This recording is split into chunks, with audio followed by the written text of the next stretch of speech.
Kaixo, bideo honetan ikusiko du Smooth Draw programaren erabilera orokorra.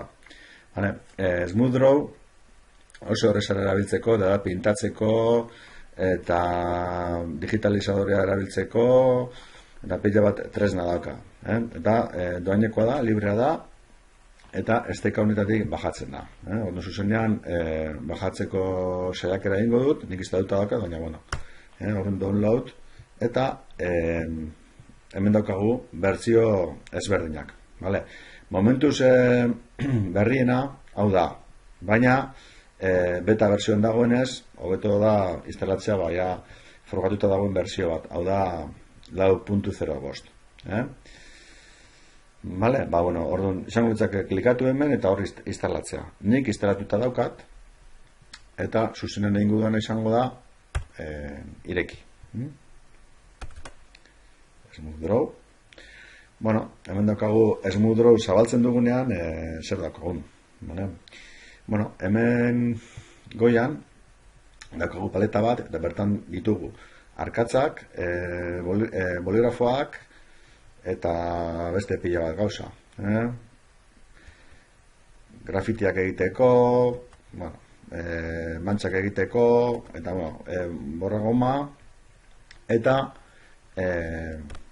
beste hainbat tresna hemen klik egin ondoren. Ikusten duzu hemen, pila bat. Adibidez, bastakit hartzen dugu digital pencil bat, hartu du digital pencil, hemen agertzen da, eta klik ni jartzen duen hortan, zer egin dezakegu lehendabizi, kolorea hemen daukagu. Aukeratuta, digital pencil,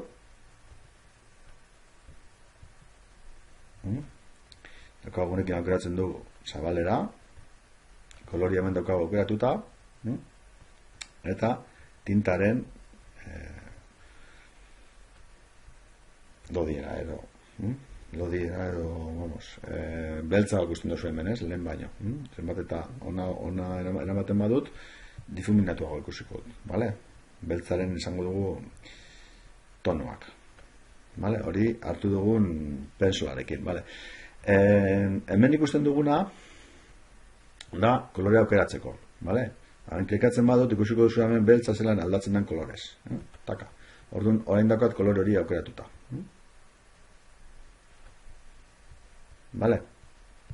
Eta pizka bat horrela funtzionatzen du.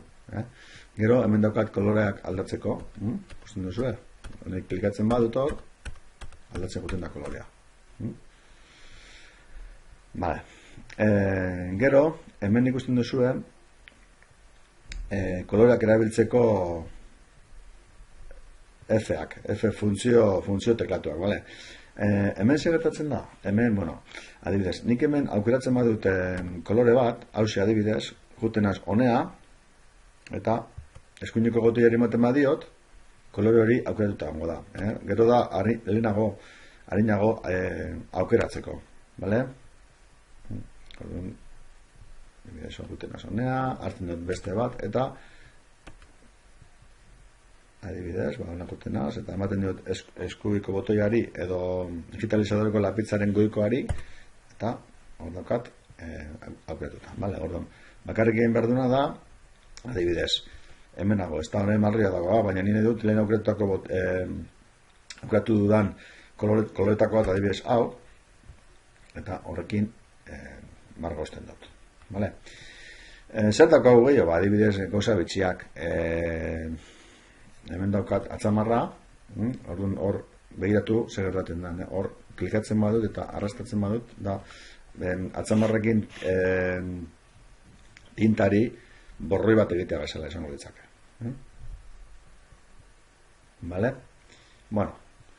Zer daukagu gehiago? Adibidez, honekin begira zer gertatzen den. Lapitza mugitzen dago, eta tximletak agertzen dira hor. Tximleta gaina izan daitezke, aukeratuako kolore dunak.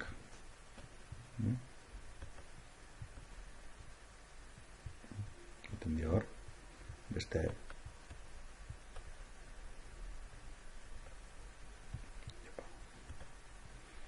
Bueno.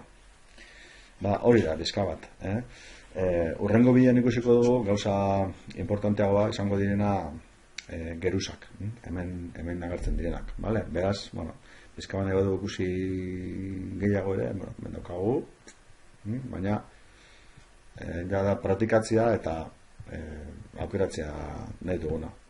Esan behar hau kanak edenek erabiltzen duela, asko eta asko. Bale, honekin amaituko dut hau sarrera bezala egin dugun smooth drawen erabilera, eta horrengo bidean ikusiko dugu adibide batekin gerusak zertako diren. Bale, venga, horrengo bideo arte. Agur.